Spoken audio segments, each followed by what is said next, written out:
আল্লাহ রাব্বুল আলামিন তার হাবিবের মাধ্যমে কোরআন পাকে ঘোষণা দিয়ে দিয়েছেন। কোরআন পাক আল্লাহ পাকের কালাম, কিন্তু এই কালামকে আল্লাহ রাব্বুল আলামিন তার হাবিবের জবান মুবারককে এমন ভাবে সেট করে দিয়েছেন, আমার আল্লাহ পাক তার হাবিবের জবান মুবারককে এমনি ভাবে আল্লাহ পাকের দরবারে উপস্থাপন করেছেন। আল্লাহ পাক সূরা নজমের মধ্যে বলছেন, ওয়া মা ইয়ানতিকু আনিল হাওয়া ইন হুয়া ইল্লা ওয়াহয়ুন ইউহা। নবী আমার রাহমাতুল লিল আলামিন যখন কোনো কথা বলেন, আমার আল্লাহ পাক কোরআন পাকে বলছেন, হাবিব আপনি যখন কথা বলেন দুনিয়ার মানুষদেরকে ডেকে বলছেন যে আমার হাবিব যখন কথা বলে তখন নিজের প্রবৃত্তির অনুসরণ করে বানিয়ে বানিয়ে নিজের প্রবৃত্তির অনুসরণ করে করে নিজের থেকে কোনো কথা বলেন না। আল্লাহ পাক বলেন, আমি আমার হাবিবকে যে কথাগুলি বলাই আমার হাবিব শুধু ওই কথাগুলি তোমাদেরকে বলে। জবানটা দয়াল নবীজির। আমার আল্লাহ পাক বলছেন ওই জবান দিয়ে যা বের হয় এটা নবীর বানানো কথা না, সব কথা আমি আল্লাহ। জোরে কোন আল্লাহু আকবার। একাডেমিক্যাল একটা কথা আছে, ওহিকে আল্লাহ পাক তার হাবিবকে দান করেছেন, এটাকে দুই ভাগ করে দিয়েছেন, একটা ওয়াহিয়ে মাতলু আর একটা ওয়াহিয়ে গায়রে মাতলু। একটা কোরআন আর একটা হাদিস। কোরআনও যেমন ওহি, হাদিসও ওহি, অর্থাৎ একটি হলো কোরআন আরেকটি হাদিস। আমার আল্লাহ পাক বলছেন, হাবিব আপনি যা বলেন এটা আপনার কথা না, সবগুলি ওহি। একটা আমি আল্লাহ পাক কোরআনের মর্যাদা দিয়েছি আর একটা হাদিসের মর্যাদা দিয়েছি। মূলত কথা আপনার না, কথা হলো আমি আল্লাহ। নবীজি কথা বলেন, আল্লাহ কি বলছেন? এবার নবীজি কাজ করেন, নবী যখন কোনো কাজ করেন তখন আমার আল্লাহ পাক এই কাজটাকে তার হাবিবের কাজের মর্যাদা দিয়ে কোথায় নিয়ে যান। আল্লাহ পাকের হাবিব রাসূল করিম সাল্লাল্লাহু আলাইহি ওয়া আলিহি ওয়াসাল্লাম তিনি জন্মগ্রহণ করেছেন মক্কাতে। সবাই বলেন তো নবীজির জন্মস্থান কোথায়? এটা কি বাংলাদেশে? কোন দেশে? সবাই বলেন না কোন দেশে? যুবকদের জানা থাকা দরকার। মেসির বাড়ি যদি জানেন আর্জেন্টিনা, আর রোনাল্ডোর বাড়ি যদি জানেন কোথায় জানি? পর্তুগাল। আচ্ছা, ওই যে নেইমারের বাড়ি ব্রাজিল। তো আমার নবীর বাড়ি যে আরবের মক্কা, এটা যদি না জানেন তাহলে মুসলমান হওয়াটা আসলে কেমন মুসলমান, নবীর বাড়ি কোথায় এটা জানি না। তো এই জন্য মাহফিলে বসা দরকার। আর আলেম ওলামাদেরকে কিছু কিছু ওয়াজ তো করবেনি, ঘটনা তো বলবেনি, কিছু কিছু জিনিস যেগুলি মানুষের জানা দরকার এগুলি বলা দরকার। নবীজি জন্মগ্রহণ করলেন মক্কাতুল মুকাররমায়। 40 বছর পরে আমার নবীর উপর ওহী নাজিল হলো। বিশ্ব জাকির মঞ্জিলে যাবার বদলতে গরিব মানুষ যদি বড়লোক হয়ে যায় আল্লাহর কোনো লস আছে? মানুষের অসুখ বিসুখ যদি ভালো হয়ে যায় আল্লাহর কোনো সমস্যা আছে? বরং আল্লাহ পাক দেখাতে চান আমার বন্ধুকে ভালোবাসলে আমি আল্লাহ তাকে ভালোবাসি। আমার আল্লাহ আকবার। প্রত্যেকটা নামাজে আজানে শুনি আমরা কি আল্লাহু আকবার। কয়েক সেকেন্ডে বলে ফেলি আমার আল্লাহর ধনভাণ্ডার, তারপর আমি নবীর কাছে যাব। আমার দয়াল নবীজি বলছেন, আল্লাহ প্রথম থেকে শুরু করে কিয়ামত পর্যন্ত যত মানুষ আর জিন সৃষ্টি করেছেন আর করবেন, পাঠাবেন দুনিয়ায়, সবগুলি মানুষ এবং জিন, যা ছিল, যা আছে, যা থাকবে, সব মানুষকে যদি এবং জিনকে যদি আল্লাহ পাক একটা মাঠে হাজির করেন, একটা মাঠে হাজির করে সবাইকে বলেন যে তোমাদের যার যা প্রয়োজন, তোমাদের মনের কপাট খুলে যা কিছু চাবার তোমরা চেয়ে নাও। আচ্ছা বলেন সবাইকে এক জিনিস চাবে? কেউ চাবে আল্লাহ আমার ঘরটা সোনা দিয়ে বানায়। আবার যারা যুবতী আছে তারা চাবে যে আমি মেকআপ টেকআপ করতে পারি।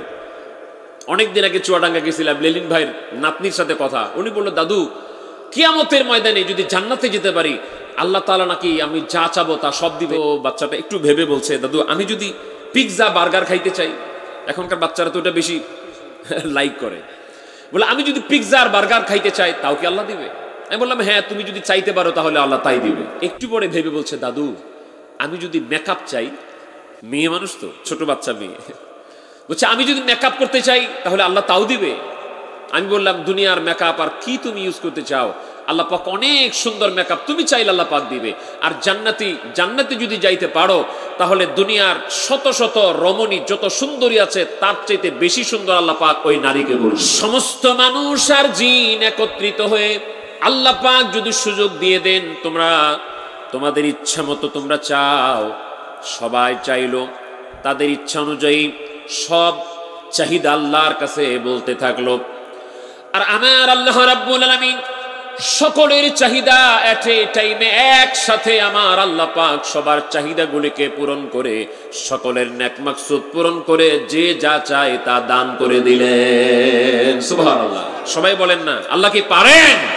পারেন। আমার আল্লাহ রাব্বুল আলামিন মানুষ আর জিনের চাহিদা সব পূরণ করে দিলেন, সবাইকে তাদের চাহিদা মতো দান করে দিলেন। এরপরও আমার আল্লাহ রাব্বুল আলামিনের ধনভাণ্ডার থেকে বিন্দু পরিমাণ কম হবে না। আল্লাহ কিয়ামতের দিন এক একটা মানুষকে যে সবচাইতে ছোট জান্নাত পাবে, ওকে আল্লাহ তাআলা পৃথিবীর 11টা দুনিয়ার সমান জান্নাত দান করে দেবে। আল্লাহ এত জায়গা পাবে কোথায়? যদি চিন্তা করেন যে আল্লাহ এত বড় বড় জান্নাত দিবে, এত জায়গা পাবে কোথায়? আমাদের ব্রেনে ঢুকবে? সবাই বলেন ব্রেনে ঢুকবে? আমি 100 কোটি ভাগের 1 ভাগ ব্রেনে ঢুকে। এই মুহূর্তে আপনি চিন্তা করেন তো যে আপনি যে জায়গাটাতে বসে আছেন, সিটিং প্লেস যেটা, এটা চারপাশে কতটুকু হতে পারে? 2 হাত করে, এদিকে 2 হাত, এদিকে 2 হাত, এদিকে 2 হাত, 8 হাত। যদি একটু মোটা সোটা হন, আর চিকন হইলে আর একটু কম। এবার চিন্তা করেন আপনার এই 2 হাত বা 4 হাত বা 8 হাত এই মাঠের তুলনায় গ্রামটা, এই বিজয়নগর ব্রাহ্মণবাড়িয়া জেলার বিজয়নগর থানার অনুযায়ী এই গ্রামটা কতটুকু? ব্রাহ্মণবাড়িয়া জেলার তুলনায় এই বিজয়নগর থানাটা কতটুকু? আচ্ছা এবার চিন্তা করেন গোটা ব্রাহ্মণবাড়িয়া জেলার মধ্যে আপনার অবস্থান। চিন্তা করেন ব্রাহ্মণবাড়িয়া জেলায় যতগুলি জায়গা আছে, প্লেস আছে, তার তুলনায় আপনি কতটুকু? আরেকটু সামনে যান বাংলাদেশ, এরকম ব্রাহ্মণবাড়িয়া জেলার মতো ছোট বড় মিলে 64টা জেলা মিলে বাংলাদেশ। তাহলে বাংলাদেশের তুলনায় আপনি কত স্মল, কত। পৃথিবীর মধ্যে বাংলাদেশটা কি সবচেয়ে বড় দেশ? প্রায় 27টা বাংলাদেশের মতো একটা ইন্ডিয়া। তাহলে ইন্ডিয়ার তুলনায় বাংলাদেশটা অনেক ছোট। অনেক বড় বড়, বাংলাদেশের চেয়ে অনেক বড় বড় 2-1টা দেশ আছে ছোট, যেমন আমাদের চেয়ে এই নেপাল, এটা ছোট, কাছাকাছি প্রায়, তবে ছোট। অনেক বড় বড় দেশ, 210টা দেশ মিলে আমাদের এই পৃথিবীটা। এবার চিন্তা করেন পৃথিবীর তুলনায় আপনি কত ছোট। তাহলে পৃথিবীটা তো অনেক বড়, পৃথিবীটা তো অনেক বড়, সেই তুলনায় আমি অনেক ছোট। এবার চিন্তা করেন আমরা আকাশে যে একটা সূর্য দেখি, সকালবেলা উঠে সন্ধ্যাবেলায় ডুবে, একটা ফুটবলের মতো দেখি। এই ফুটবলের মতো সূর্যটা, ওটা কত বড়? আমরা তো দেখি একটা ফুটবলের মতো, কিন্তু ওটা হচ্ছে পৃথিবীর চেয়ে 13 লক্ষ গুণ বড়। এবার চিন্তা করেন সূর্যের তুলনায় পৃথিবী কত ছোট, আর ওই পৃথিবীর তুলনায় বাংলাদেশ কত ছোট, বাংলাদেশের তুলনায় আপনি কত ছোট। সূর্য থেকে পৃথিবীতে আলো আসতে সময় লাগে 8 মিনিট 10 সেকেন্ড, 9 কোটি 13 লক্ষ মাইল দূরে অবস্থিত। 8 মিনিট 10 সেকেন্ডে সূর্য থেকে পৃথিবীতে আলো আসে। তাহলে সূর্যটা অনেক বড় না? এই সূর্যকে কেন্দ্র করে পৃথিবীর চেয়ে বহুগুণ অনেক বেশি বড় বড় গ্রহ 9টা মিলে সৌরজগৎ, যেটা এই 9টা গ্রহ সূর্যকে কেন্দ্র করে ঘুরে। আর এই সৌরজগৎটা হচ্ছে মিল্কি ওয়ের অনুল্লেখযোগ্য একটা জগৎ। অর্থাৎ আকাশে যে তারকা দেখা যায়, এই তারকাগুলি অ্যাস্ট্রোনমি অফ ফিলোসফি বলছে, নাসার বিজ্ঞানীরা বলছে, অ্যাস্ট্রোনমি অফ ফিলোসফি বলছে যে মহাকাশের মধ্যে এমন কিছু নক্ষত্রমালা পাওয়া গেছে যেটা 300 কোটি সূর্যকে একটা বানালে অনায়াসেই একটা নক্ষত্রের ভিতর চলে যেতে পারে। আরেকটা নক্ষত্রের কথা তারা বলেছেন যে 2700 কোটি সূর্যকে একটা বানালে অনায়াসেই ওই নক্ষত্রের মধ্যে চলে যেতে পারে। এরকম নক্ষত্র মিল্কি ওয়ের মধ্যে আছে। ডোরানাস নামক যে নক্ষত্রটা আছে, এটা হচ্ছে সূর্যের চাইতে 10 লক্ষ গুণ বেশি উজ্জ্বল।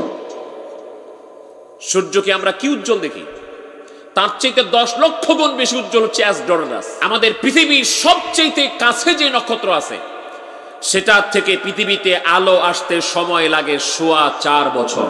সূর্য থেকে আসতে লাগে অনলি 8 মিনিট 10 সেকেন্ড। ধ্রুব তারা যেটা উত্তর আকাশে প্রতিদিন উঠে, সেখান থেকে পৃথিবীতে আলো আসতে সময় লাগে 47 বছর।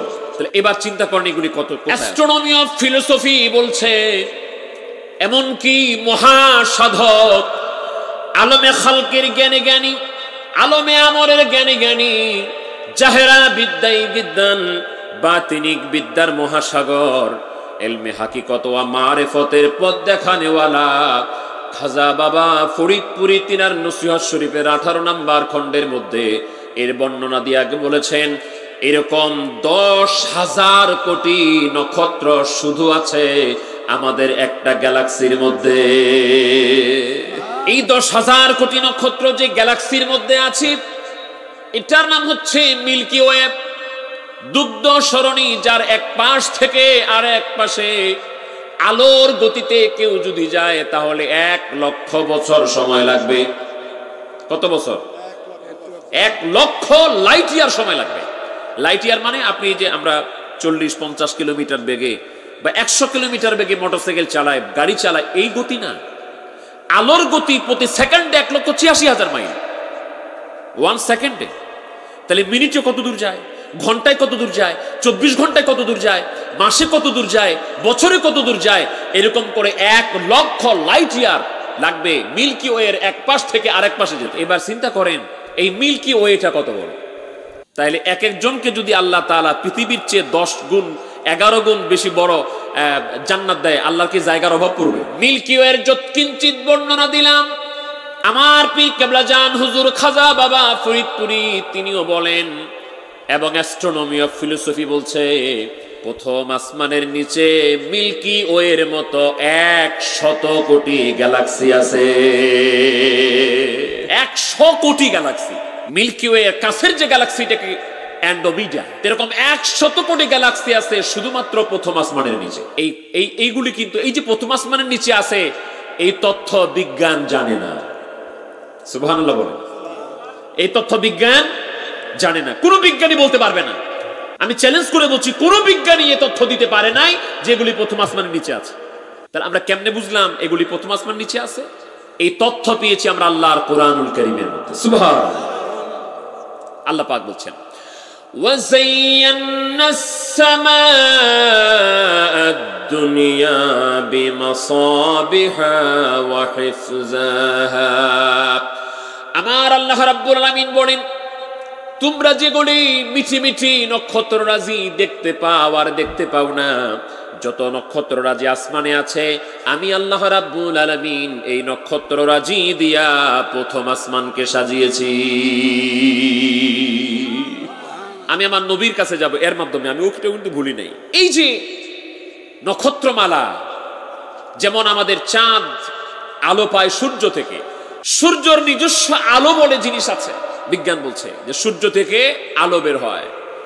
আর এই যে সূর্য আলো পায় এবং যত নক্ষত্ররাজির কথা বললাম এইগুলি কোথা থেকে আলো পায় তার তথ্য ইসলাম দিয়েছে, তার তথ্য তাসাউফ দিয়েছে, তার তথ্য আল্লাহর ওলিরা দিয়েছে।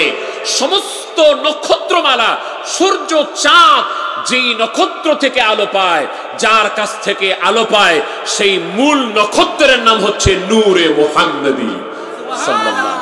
ইয়া সাহিবাল জামাল ও ইয়া সাইয়্যিদাল বাশর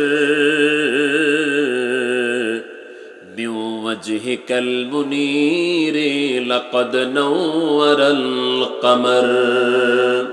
নবীজির দিকে লক্ষ্য করে কবি বলছেন ইয়া সাহিবাল জামাল, হে সৌন্দর্যের মালিক, হে সৌন্দর্যের অধিকারী। আপনারা একটু বলেন তো নবীর চাইতে বেশি সুন্দর কোন সৃষ্টি কি আল্লাহর সৃষ্টির মধ্যে আছে নাকি? আমার নবীর সামনে আরেকজন কবি কবিতা বলছে। নবীজি বসে আছেন মেম্বারে অথবা মসজিদে নববীতে, নবীজি বসে আছেন, উনার সামনে আরেকটা মেম্বার যেটা সহিহ বুখারীতে এসেছে, মিশকাতুল মাসাবির 410 পৃষ্ঠাে এসেছে। আম্মা জান আয়েশা রাদিয়াল্লাহু তাআলা বলেন যে মসজিদে নববীতে 2টা মেম্বার ছিল। একটা মেম্বারে দাঁড়িয়ে আমার দয়াল নবীজি বক্তব্য দিতেন, খুতবা দিতেন, আলোচনা করতেন।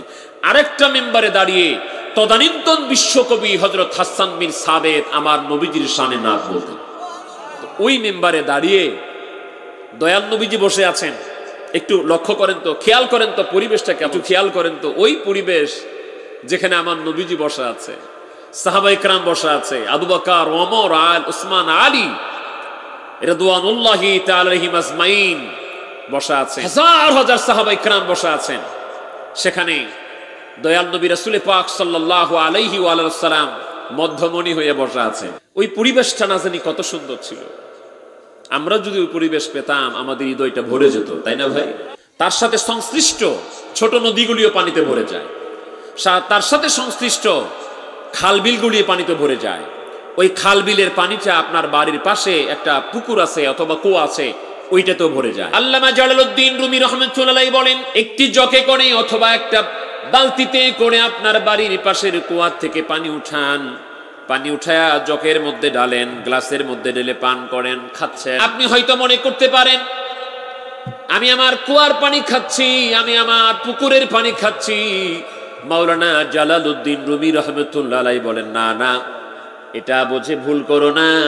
তুমি শুধু কুয়ার পানি আর পুকুরের পানি খাচ্ছ না, কারণ তোমার কুয়ার সম্পর্ক হলো ছোট খাল বিলের সাথে, খাল বিলের সম্পর্ক হলো ছোট নদীগুলির সাথে, ছোট নদীর সম্পর্ক হলো বড় নদীর সাথে, বড় নদীর সম্পর্ক হলো সমুদ্রের সাথে।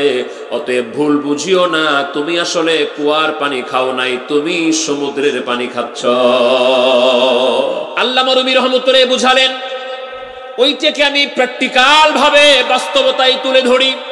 তিনি যেন বলতে চান, যারা খাজা বাবা ফরিদপুরীর মুরিদ হয়েছো, যারা খাজাইনাতুরীর মুরিদ হয়েছো, তারা মনে করিও না যে তুমি শুধু খাজা বাবা ফরিদপুরীর মুরিদ হয়ে তার ফয়েজ পাচ্ছ, বরং খাজা বাবা ফরিদপুরীর সম্পর্ক হলো এনায়েতপুর দরবার শরীফের সাথে, তার সম্পর্ক হলো মেহেদিবাগ ওয়াজেদ আলী কুদ্দুসা সিরহুল আজিজের সাথে, তার সম্পর্ক তার মুর্শিদ রাসূল নোমা ফতিহ আলী ওয়াইসি রহমাতুল্লাহর সাথে, তার মুর্শিদ নিজামপুর রহমাতুল্লাহর সাথে। এইভাবে যাইতে যাইতে হযরতে মুজাদ্দিদ আল ফিসানি রাদিয়াল্লাহু তাআলার সাথে, খাজা বাকি বিল্লাহ রহমাতুল্লাহর সাথে, হযরতে বাইজিদ বুস্তামি রহমাতুল্লাহর সাথে, যেতে যেতে হযরতে সালমান ফারসি রাদিয়াল্লাহু তাআলার সাথে, যেতে যেতে হযরতে সিদ্দিক আকবর আবু বকর সিদ্দিক রাদিয়াল্লাহু তাআলার সাথে। আর আবু বকর সিদ্দিক রাদিয়াল্লাহু তাআলা সেই মহা একটা নদী, যেই নদীর কানেকশন হলো মহাসমুদ্র, আমার দয়াল নবীর সাথে।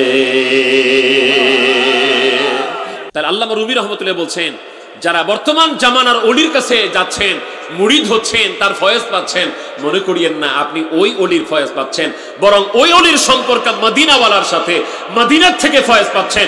মদিনাওয়ালার ফয়েজ আসে আরশে আজিম থেকে। জোরে কোন সুবহানাল্লাহ। তামান্না দর্দ দিল হো तो कर खदमत फकीरों की, तमन्ना दर्द दिल हो तो कर खदमत फकीरों की, नहीं मिलता है ये गौहर बादशाह को खजीनों में। चल रे सकाले चल पीरेर कदमे, तोरा चल रे सकाले चल पीरेर कदमे। আমার দয়াল বাবা ডাকিতেছে মধুর বচনে, আমার খাজা বাবা ডাকিতেছে মধুর বচনে। তোরা চল রে সকালে চল পীরের কদমে, তোরা চল রে সকালে চল পীরের। পীর তো সামান্য নয়, নবীর নায়েব হয়। পীর তো সামান্য নয়, নবীর নায়েব হয়। পাপি তাপি তরাইতে ভবেতে উদয়, হায় হায় পাপি তাপি তরাইতে ভবেতে উদয়। তোরা চল রে সকালে চল পীরের কদমে, তোরা চল রে সকালে চল পীরের কদমে। আমরা একটা দরবার শরীফে একজন আল্লাহর ওলির কদমে যেতে আমরা বলি, তিনার ঠিকানা হলো বাংলাদেশের ফরিদপুর জেলার সদরপুর থানার আটরশি গ্রামে বিশ্ব জাকের মন্দিরে। আমরা বলি মারহাবা। ভাইজান, আমি আমার বাড়িতে যাবার দাওয়াত দিই না। আমাদের এই জেলার ভাইজান ফজলুল হক মুসলিমিয়া উনার বাড়িতে যাওয়ার দাওয়াত দেয় না যে আমার কাছে আসে আল্লাহ রসুলকে পাবো। এটা না, আমরা যার কাছে যাই আল্লাহ রসুলকে পাইছি আমরা ওই দাওয়াতটা দিই, যেখানে গিয়ে আমরা আল্লাহ রসুলকে পাইছি ওইখানে আপনারাও চলেন, ও আখের গেলে আপনিও আল্লাহ রসুলকে পাবেন, ওই দাওয়াতটা দিই। এটা হলো বিশ্ব জাকের মজলিস। সেটা সবচেয়ে বড় প্রোগ্রাম যেটা হয় মহাপবিত্র বিশ্ব ওরস শরীফ। ওরস শরীফ প্রসঙ্গে, খেদমত প্রসঙ্গে, ওরস শরীফের দাওয়াত প্রসঙ্গে আমাকে গত কয়েকদিন আগে আমাদের পরম শ্রদ্ধেয় খাজিন রহমত খাজা বড় চাচা জান মুজাদ্দিদি সাহেব তিনি একটি বাণী দিয়েছেন যে এই ওরস শরীফ এবার হবে যত ওরস শরীফ হয়েছে তার চাইতে সর্বশ্রেষ্ঠ ওরস শরীফ হবে 2026 সালের ওরস শরীফ। এই ওরস শরীফে যারা খেদমত করবে, নেক নিয়ত করবে, যারা ওরস শরীফে খেদমত করার মান্নত করবে, আল্লাহ তুমি বাঁচায় রাখলে আমি ওরস শরীফে খেদমত করব, আল্লাহ তোমার অলির দরবারে খেদমত করব, ওরস শরীফে আমি গরু নজরানা দিব, আমি ছাগল নজরানা দিব, আমি অমুক নজরানা দিব। তিনি বলেছেন আমরা আশাবাদী আল্লাহ পাক কাউকে খালি হাতে ফেরত দিবেন না, সকলের মাকসুদ আল্লাহ পূরণ করে দিবেন। অতএব সেই মাকসুদ নিয়ে আল্লাহ পাক আমার মনের কথা শোনেন, আল্লাহর অলির দরবারে খেদমত করলে আমার খেদমত বৃথা যাবে না, এই নিয়ত করে একটু খেদমত করার চেষ্টা করেন। আল্লাহ পাকের অলির দরবারে গিয়ে যখন আল্লাহর কাছে কাঁদবেন, আল্লাহ যখন দেখবে এই বান্দাটা আমার বন্ধুর কাছে দাঁড়িয়ে আছে, আল্লাহ পাক তাকে আর খালি ফেরত দিবেন না, এই আশায় আমরা করি। আমার ভাইরা, আল্লাহর অলিরা একমাত্র বলেন যে আল্লাহকে পাওয়া যায়, এই দুনিয়াতে থাকতে আল্লাহকে চেনা যায়। এই কথা একমাত্র আল্লাহর ওলিরা বলেন। কেন বলেন? কারণ তারা এই দুনিয়াতে থাকতে আল্লাহকে চিনেছেন। যিনি আল্লাহকে দুনিয়াতে থাকতে চিনেন নাই, পান নাই, তিনি আপনাকে এই গ্যারান্টি দিতে পারেন না। যিনি আল্লাহকে চিনেছেন, পেয়েছেন, তিনি আপনাকে বলতে পারেন আমার কথা শোনো, তোমরাও আল্লাহকে পাবা। এই জন্য খাজা বাবা ফরিদপুরি ডেকে রেখে বলতেন, দেখো আল্লাহকে পাওয়া যায় কিনা, দেখো আল্লাহকে চেনা যায় কিনা। তিনি উদাহরণ দিতেন, বাবা ছোট্ট একটা বটের বীজের মধ্যে বিরাট বট গাছ লুকায়িত থাকে, বাবা ছোট্ট একটা তালের আঠির মধ্যে বিরাট তাল গাছ লুকায়িত থাকে, ছোট্ট একটা আমের আঠির মধ্যে বিশাল আম গাছ লুকায়িত থাকে, যেই গাছ একদিন অনেক ফল দিবে, সেখান থেকে আরো ফল হবে। আচ্ছা বলেন তো, এই থিওরিটা কি অসম্ভব না সম্ভব? বাস্তব না? বটের বীজ থেকেই তো বট গাছ হয়, তালের আঠির থেকেই তো তাল গাছ হয়, আমের আঠির থেকে তো আম গাছ হয়। ঠিক তেমনি খাজা বাবা ফরিদপুরি বলেন, ঠিক তেমনি আপনার আমার বামিস্তন 2 আঙ্গুল নিচে চামড়া হাড়, এর ভিতরে এক টুকরা গোস্ত আছে, মাংসপিণ্ড আছে, যেটাকে আরবিতে বলা হয় কলব, ইংরেজিতে বলা হয় হার্ট, বাংলায় বলা হয় হৃৎপিণ্ড। কেবলা জান হুজুর খাজা বাবা ফরিদপুরি সহ সমস্ত ওলি আল্লাহরা বলেন এই কালবের মধ্যে আমার আল্লাহর ভেদের মহা সমুদ্র আছে, এখানে তালাশ করলে আমার আল্লাহকে পাওয়া যায়। আচ্ছা বলেন তো, এবার আমের আটিটাকে, তালের আটিটাকে, বটের বিচিটাকে আপনি যদি মাটির উপরে শত শত বছর রেখে দেন, ওখান থেকে কি গাছ হবে? হওয়া সম্ভব? তাহলে কি করতে হবে? এটাকে মাটির ভিতরে দাফন করতে হবে। মাটির সাথে বীজ মিশলেই কেবল সেখান থেকে গাছ হয়, বৃক্ষ হয়, ফুলে ফলে সুশোভিত হয়। মিটা দো আপনি হস্তি কো अगर कुछ मर्तबा चाहती हो, और कामेले रो पद तले ने सार हई শোন বলি রে জাকের ভাইব,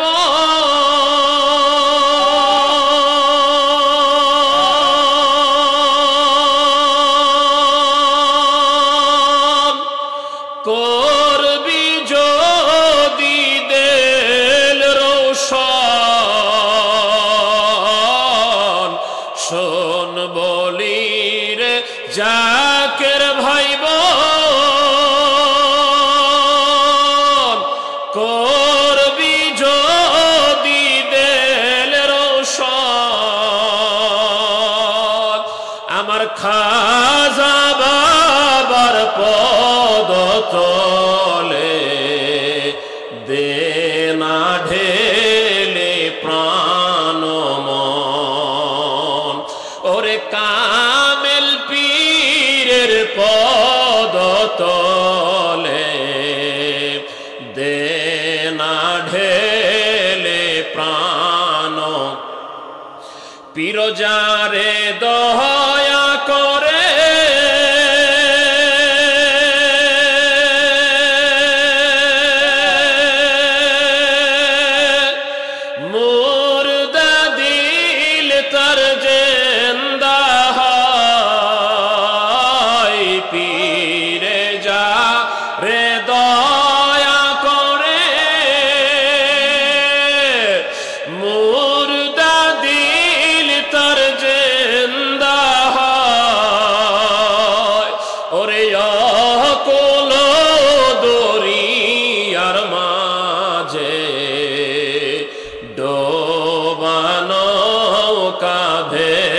ভেসে যায়। ওরে অকল সাগর মাঝে ডোবানো নৌকা ভেসে, দেখ না ফরিদ করিল দান, অমূল্য চক্ষু রতন। ওরে ইব্রাহিম ছাড়িয়া দিল মহামূল্য সিংহাসন। ওরে ইব্রাহিম ছাড়িয়া দিল মহামূল্য সিংহাসন। করিলেন কামেলে খুশি, উদয় হল ভাগ্য শশী। ওরে অক্ষয় কিরীটি তার, দেখ না ধরায় অন্ধজন। ওরে অক্ষয় কিরীটি তার, দেখ না ধরায় অন্ধজন। আমার ব্রাহ্মণবাড়িয়ার ভাইরা, আমরা যে কথাগুলি বলছিলাম,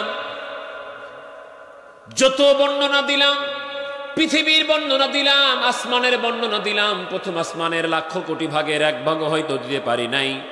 এবার চিন্তা করেন, এই প্রথম আসমানের তুলনায় আপনার অবস্থান কত ছোট। খুঁজে পাওয়া যাবে আমাকে? একটা বালিকণা বললেও তো ভুল হবে। কিন্তু মনে রাখেন, সৃষ্টি হিসাবে এত ছোট হলেও আপনি কিন্তু আল্লাহর সর্বশ্রেষ্ঠ সৃষ্টি। আপনার দামই কিন্তু সবচেয়ে বেশি।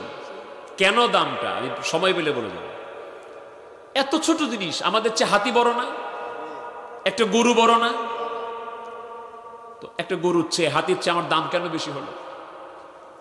কেন আল্লাহ আমাকে গুরুত্ব দিলেন?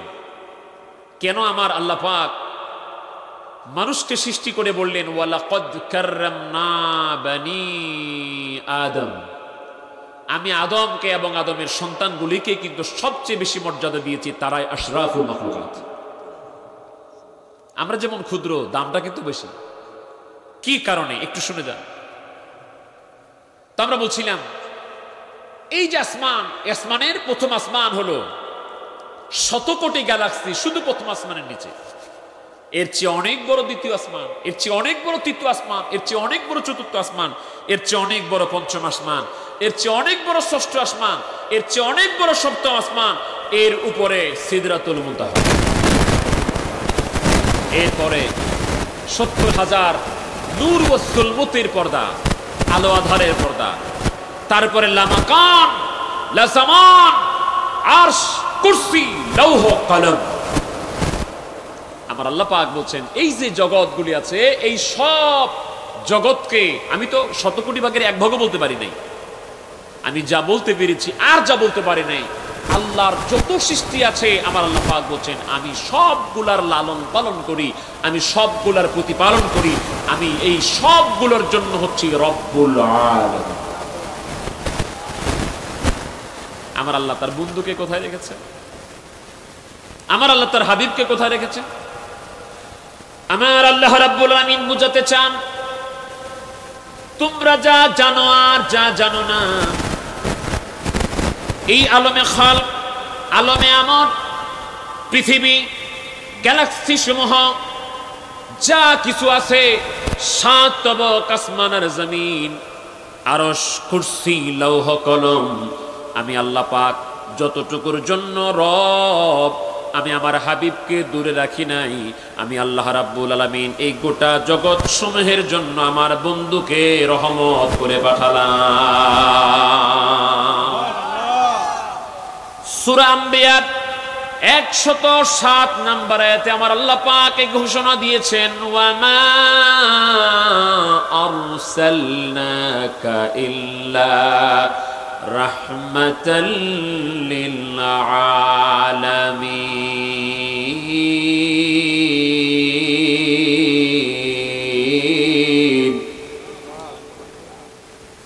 আল্লাহ বলছেন আমি যতটুকুর জন্য রব, আমার নবীজি সবটুকুর জন্য রহমত। জোরে কোন সুবহানাল্লাহ। আমি প্রসঙ্গত ক্রমে নবীর সম্মানের জন্য আরেকটা আয়াতের দিকে চলে যাচ্ছি।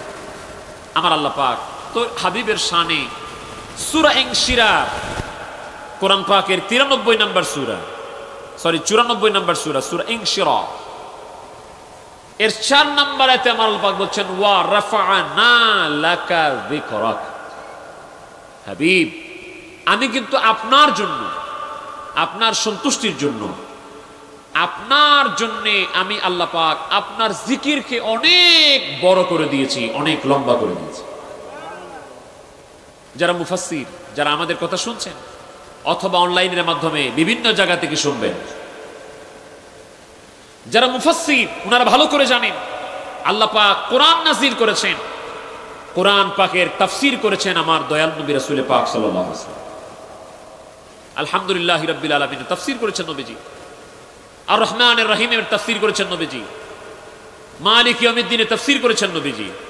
কিন্তু আমার আল্লাহ তার হাবিবের শানে আয়াত নাজিল করে, ওয়া রাফা'না লাকা যিকরাক, এই আয়াত নাজিল করে এর তাফসীর করার সুযোগ আমার আল্লাহ পৃথিবীর কোন মানুষকে দেন নাই, পৃথিবীর কোন মানুষকে দায়িত্ব দেন নাই। এর তাফসীর করার সুযোগ আমার আল্লাহ দায়িত্ব আমার নবীকেও দেন নাই। এর তাফসীর স্বয়ং আমার আল্লাহ নিজে করেছেন। আয়াত নাজিল করে আবার আল্লাহ পাক হাদিসে কুদসি নাজিল করলেন। তাফসীর ইবনে কাসীর এর মধ্যে এসেছে, যতগুলি বিশুদ্ধ তাফাসীর রয়েছে সবগুলিতে এসেছে। তাফসীর বায়ানুল কোরআন কওমি আলেমদের শিরোতাজ আশরাফ আলী থানভী সাহেব বলছেন, জামাত ইসলামের প্রতিষ্ঠাতা মওদুদী সাহেব, আবুল আলা মওদুদী সাহেব, তিনি তাফহিমুল কোরআনের মধ্যে এই আয়াতের তাফসীরে উল্লেখ করছেন।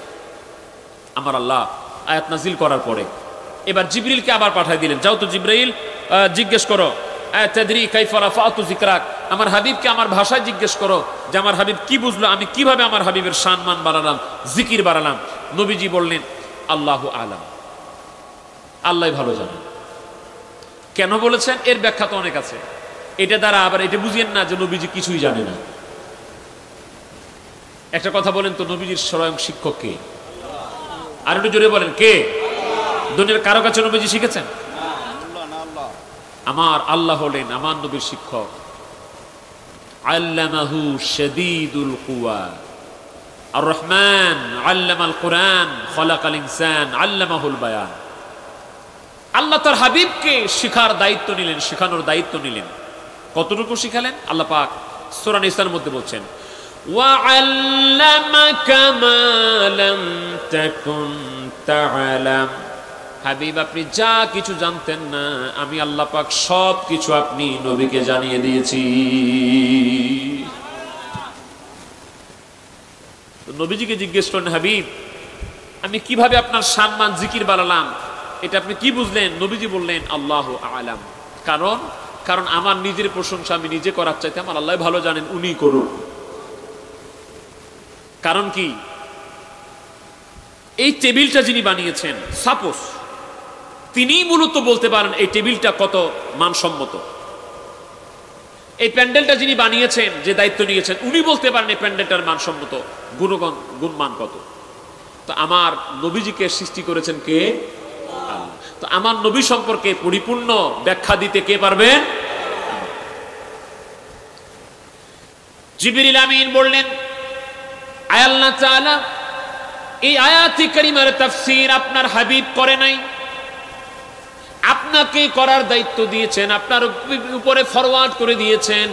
আমার আল্লাহ পাক বললেন, জিবরাইল রে আমার নবীকে বলে দাও, ইযা যুকিরতু যুকিরতা মাই, ইযা যুকিরতু যুকিরতা মাই। আমার হাবিবের তাফসীর হলো, নবীকে আমি জানিয়ে দিলাম আমার নাম, আমি আল্লাহর নাম আল্লাহ হিসেবে যেই জায়গায় উচ্চারিত হবে, আমার নবীর নাম নবী হিসেবে ওই জায়গায় উচ্চারিত হবে যেখানে আমি আল্লাহর জিকির হবে, সাথে সাথে আপনি নবীরও জিকির হবে। এই সিস্টেমটা কার বলেন? কোন জায়গা থেকে আল্লাহ তার হাবিবের নাম বাদ দিয়েছেন? যেমন আমি দুইটা উদাহরণ দেই। নামাজ আমরা পড়ি কার জন্য? আল্লাহর উদ্দেশ্যে। নামাজ নিডেড পড়তে হয় আল্লাহর জন্য, কিন্তু আমরা অনেক সময় আমাদের শয়তান আমাদেরকে ধোঁকা দেয়, নামাজে যাবি, প্রথম কাতারে দাঁড়াবি, মানুষ তোরে বলবি বড় মুসলমান। এই উদ্দেশ্যেও নামাজ পড়ে অনেকে।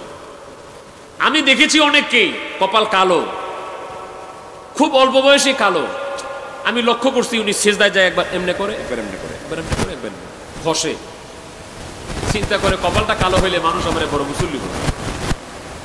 আপনি যদি কপাল কালো হইলে মানুষ আমার মুসল্লি বলবে, এই নিয়তে কপাল ঘষলে এই সেজদা আল্লাহর কাছে যায় না, শয়তান কয় ওটা আমার কাছে আইছে। তুই আল্লাহরে খুশি করবার জন্য সেজদা দেশ নাই, মানুষকে খুশি করবার জন্য সেজদা দেশ।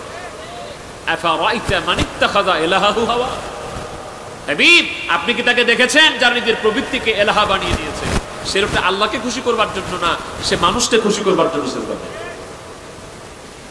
মসজিদে যাবেন ভালো কথা, প্রথম কাতার নামাজ পড়বেন, মানুষ মুসল্লি বলুক এই উদ্দেশ্যে না।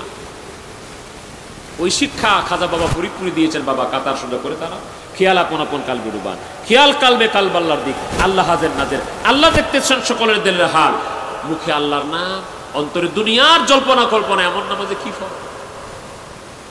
তাই দয়াল নবী রাসূল পাক সাল্লাল্লাহু আলাইহি ওয়াসাল্লাম ফরমান, লা সালাতা ইল্লা বিহুজুরিল কলব, নামাজই না হুজুরি দিল ব্যতীত। তাই মন মুখ এক করে একমাত্র কাকে সেজদা দিতে হবে? আল্লাহ। একমাত্র আল্লাহকে সেজদা দেওয়ার শিক্ষাই দিয়েছেন খাজা বাবা। আমরা অনেক সময় খেয়াল আমাদের এদিক ওদিক চলে যায়, নফস আমাকে টান দিয়ে অন্য দিক নিয়ে চলে যায়, মসজিদের মধ্যে চলে যায়, নফস আমাকে টেনে নিয়ে যায় আমার ক্ষেত খামারের মধ্যে, নফস আমাকে নিয়ে চলে যায় ব্যবসা বাণিজ্যের মধ্যে। এটা কেমনে ঠিক করবো? এটাও ট্রেনিং নিতে হয় আল্লাহর ওলির দরবার থেকে। আল্লাহ পাক শিক্ষা দিচ্ছেন, কুল ইন্না সলাতি ওয়া নুসুকি ওয়া মাহইয়ায়া ওয়া মামাতি লিল্লাহি রাব্বিল আলামিন। হাবিব, আপনিও বলেন, আপনার উম্মতরাও বলবে, আমার নামাজ, আমার কুরবানি, আমার সব ইবাদত, আমার জীবন, আমার মরণ, আমার যা কিছু আছে সব কিছু একমাত্র আল্লাহর জন্য। তাহলে সবগুলোকে আমরা এই মুহূর্তে স্কিপ করলাম। আমরা যেইটা নিয়ে কথা বলছিলাম, বলেন তো নামাজ পড়বো কার জন্য? ওই নামাজের উদ্দেশ্যটা কি হবে? ওই নামাজের উদ্দেশ্য হবে, আল্লাহ পাক বলছেন, ওয়া আকিমিস সালাতা লিযিকরি। বান্দারে, নামাজ পড়বি, পড়। নামাজ পড়বি আমি আল্লাহর জিকিরের উদ্দেশ্যে পড়। অতএব জিকির হলো সবচেয়ে বড়। যেই নামাজে আল্লাহর জিকির নাই, ওই নামাজ যেন নামাজই না। তাই বললে ছেড়ে দিয়েন না, আবার ছাড়ারও সুযোগ নাই। আপনাকে নামাজ, ইউ হ্যাভ টু প্রে, আপনাকে নামাজ পড়তেই হবে। নামাজ বাদ দেওয়ার কোনো সুযোগ মুসলমানদের নাই। নামাজ পড়তে হবে, চেষ্টা করতে হবে আমার নামাজের মধ্যে যেন আসসালাতু মিরাজুল মুমিন হয়। আল্লাহর জন্য নামাজ আদায় করি, তো ওই নামাজের মধ্যে কথা হবে শুধুমাত্র আল্লাহর। এটাই তো যুক্তিসঙ্গত কথা নাকি? নামাজ পড়ি আল্লাহর জন্য, তো গোটা নামাজের মধ্যে আল্লাহর কথা হবে, এটাই যুক্তি বলে। কিন্তু দলিল কি বলে? আমার আল্লাহর বিধান কি বলে? আমার আল্লাহ তার হাবিবের ভালোবাসাই কি বলে? নামাজের মধ্যে আল্লাহর জিকির হবে, আল্লাহর কথা হবে। যেমনি নামাজের মধ্যে পড়ি আল্লাহু আকবার, সুবহান রাব্বিয়াল আ'লা, সুবহান রাব্বিয়াল আযীম, ওই নামাজের মধ্যে আমরা যেমনি ভাবে আল্লাহকে স্মরণ করি, আল্লাহর জিকির করে, ঠিক ওই নামাজের মধ্যেও আমরা পড়ি আসসালামু আলাইকা আইয়ুহান নবী। সুবহানাল্লাহ। তাহলে একমাত্র নামাজ আল্লাহর জন্য, সালাম দেই কাকে? নবীজি। আল্লাহুম্মা সাল্লি আলা মুহাম্মাদ ওয়া আলা আলি মুহাম্মাদ। নামাজ কার জন্য? তো ওই নামাজের দুরূদ পড়ি কার উপর? নবীর। তাহলে আল্লাহ পাক বলেন যেখানে আমি আল্লাহর জিকির হবে সেখানে আমার হাবিবেরও জিকির হবে। আজান আল্লাহু আকবার আল্লাহু আকবার আশহাদু আল্লা ইলাহা ইল্লাল্লাহ, সাথে সাথে আশহাদু আন্না মুহাম্মাদার রাসূলুল্লাহ সাল্লাল্লাহু আলাইহি ওয়াসাল্লাম। আচ্ছা, নবীকে বাদ দিলে আজান হবে? সব জায়গায় আমার আল্লাহ পাক তার হাবিবকে রাখলেন। আমরা বলছিলাম নবীজি জন্মগ্রহণ করেছেন মক্কায়, কত বছর ছিলেন? 40 বছর ওহী পাওয়ার আগে। ওহী পেলেন ওই দিন থেকে নবীজি নবীজি না, এই কথাটা বলতে গিয়ে আমি অন্য দিক চলে গেছিলাম। নবীজি ওই দিন থেকে নবী না, কখন থেকে নবী? নবীজিকে প্রশ্ন করলেন সাহাবায়ে কেরাম, বিশেষ করে হযরত আবু হুরায়রা রাদিয়াল্লাহু তাআলা। হাদিস শরীফটি দালাইলুন নবুওয়াত ইমাম বাইহাকি উল্লেখ করছেন, হাদিস শরীফটি তিরমিজি শরীফের ইমাম তিরমিজি উল্লেখ করছেন, হাদিস শরীফটি খাতিবে তিবরিজি মিশকাতুল মাসাবিতে উল্লেখ করছেন। নবীজিকে প্রশ্ন করলেন মাতা ওয়াজাবাত লাকান নবুওয়াত, আই মাতা কুনতা নবিয়্যা ইয়া রাসূলুল্লাহ, হুজুর আপনি কখন থেকে নবীজি? নবী জবাব দিয়ে দিলেন ওয়া আদামু বাইনার রূহি ওয়াল জাসাদ, আদম নবীকে তৈরি করে আল্লাহ যখন রূহ দেন নাই, রূহ একদিকে বডি একদিকে, আমার রাসূল বলেন আমি নবী তখনও নবী ছিলাম। তো নবীজি ওহী পাওয়ার পরে নবী না, এটা এলানে নবুয়ত, ইজহারে নবুয়ত। 13 বছর থাকলেন মক্কায়, চলে যাবেন মদিনায়। রাত্রে উঠলেন, উঠে নজর করে দেখেন বাড়ির চারপাশে অসংখ্য মানুষ তরবারি নিয়ে দাঁড়িয়ে আছে, তরবারি নিয়ে দাঁড়িয়ে আছে। নবী বের হলে অথবা ঘরের ভিতর ঢুকে নবীকে হত্যা করবে। নবীজি রাসূল পাক সাল্লাল্লাহু আলাইহি ওয়া আলিহি ওয়াসাল্লাম হযরত আলীকে ডেকে নিজের বিছানায় শোয়া দিলেন। নিজের বিছানায় শোয়াবেন। রাসূল করিম সাল্লাল্লাহু আলাইহি ওয়াসাল্লামের ইচ্ছা হলো আলী তুমি আমার কাছে শুয়ে থাকবা আমার বিছানায়, আমি চলে যাব ইয়াসরিবের জমি। রাসূল পাক সাল্লাল্লাহু আলাইহি ওয়াসাল্লাম হযরত আলী মাওলা আলী কাররামাল্লাহু ওয়াজহুকে রেখে বাইরে বের হলেন। দেখলেন মানুষগুলি এক মুষ্টি ধুলি নিলেন, ধুলি নিয়ে ছেড়ে দিলেন। নবীজি এক মুষ্টি ধুলি নিলেন, যেদিকে ছুড়লেন ওদিকে হয়তো 2-4 জন মানুষের চোখে পড়ার কথা ছিল, তাই না? কিন্তু নবীজি যখন ধুলি মোবারক ছুঁড়ে দিয়েছেন, ওইখানে অর্ধ শতাধিক মানুষ সেখানে ছিল। কেউ বলেন 40 জন অথবা 50 জন অথবা 100 জনের হুকুম দিয়েছিল, 100 জন মানুষ যে নবীর বাড়ি ঘেরাও করবা। নবীজি ধুলি নিক্ষেপ করলেন, ওই ধুলি মুহূর্তের মধ্যে সবার চোখে চলে গেল, সবাই চোখ কসলাইতে লাগলো। নবীজি বের হয়ে গেলেন। আমার আল্লাহ পাক যেন জিজ্ঞেস করেন হাবিব আপনি তো বের হলেন, তারা তো আপনাকে মারার জন্য তরবারি নিয়ে ছিল, কিভাবে বের হলেন? নবীজি যেন বলেন আমি ধুলি নিক্ষেপ করে দিয়েছি, ধুলিগুলি তাদের চোখে চলে গিয়েছে। আমার আল্লাহ বলেন হাবিব ধুলি তো আপনি নিক্ষেপ করছিলেন, হাতটা তো ছিল আপনি নবীজির। আমি আল্লাহ পাক ঘোষণা দিয়ে দিলাম ওয়া মা রামাইতা ইদ রামাইতা ওয়ালাকিন্নাল্লাহ রামা। হাবিব আপনি যখন ধুলি নিক্ষেপ করেন, ওই ধুলি নিক্ষেপ আপনি নবীজি করেন নাই, বরং হাত যদি আপনি নবীর ছিল, আমি আল্লাহ পাক বললাম ওই ধুলিগুলি স্বয়ং আমি আল্লাহ নিক্ষেপ করেছি। নবীজি কথা বলেন, আল্লাহ পাক বলছেন হাবিব আপনি কথা বলছেন, এটা আপনার কথা না। নবীজি কাজ করছেন, আল্লাহ পাক বলছেন হাবিব এটা আপনি কাজ করেন নাই, আমি কাজ করেছি। সাহাবায়ে কেরাম সূরা ফাতহার মধ্যে এসেছে ইন্নাল্লাযীনা ইউবাইউনাকা ইন্নামা ইউবাইউনাল্লাহ ইয়াদুল্লাহি ফাওকা আইদিহিম। হাবিব আপনার কাছে যারা বায়াত হচ্ছে, বায়াত আপনার কাছে হচ্ছে না, যারা আপনি নবীর কাছে বায়াত হচ্ছে বা হবে, স্বয়ং আমি আল্লাহর কাছে বায়াত হচ্ছি। ইয়াদুল্লাহি ফাওকা আইদিহিম। হাবিব শরীয়তের দৃষ্টিকোণ থেকে তাদের হাতের উপর আপনি নবীর হাত, হাকিকতে আমি আল্লাহ পাকের কুদরতি হাত। সুবহানাল্লাহ।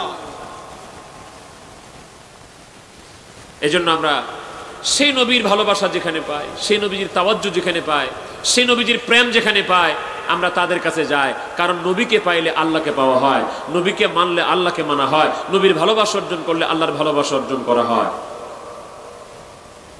এই জন্য আমরা শেষ করে দিচ্ছি একটু মনে মনে মহব্বতের সাথে, যারা পারেন আমার বোনরা ভিতর থেকেও আপনারা সকলে একটু গুনগুনা গান।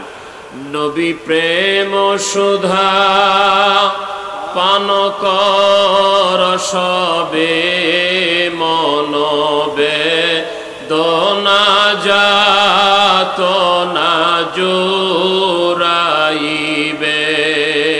আবার বলেন নবী প্রেম সুধা পান কর সবে মনবে দোনা যাত না জোরাইবে খোদা প্রাপ্তি তোর তোরে লাভ হবে নবী দবিনে ভাব সবই মিশে। একটু মন খুলে ডাকেন না, ইয়া রাহমাতাল লিল আলামিন, ইয়া রাহমাতাল লিল আলামিন, ইয়া রাহমাতাল লিল আলামিন, ইয়া রাহমাতাল লিল। যার কারণে জগত সৃজন রে দেখো চন্দ্র সূর্য তারা শূন্য ভরে আসে চলনি চল ধরা ধরে নবী দবিনে ভাব সবই মিশে। ইয়া রাহমাতাল লিল আলামিন, ইয়া রাহমাতাল লিল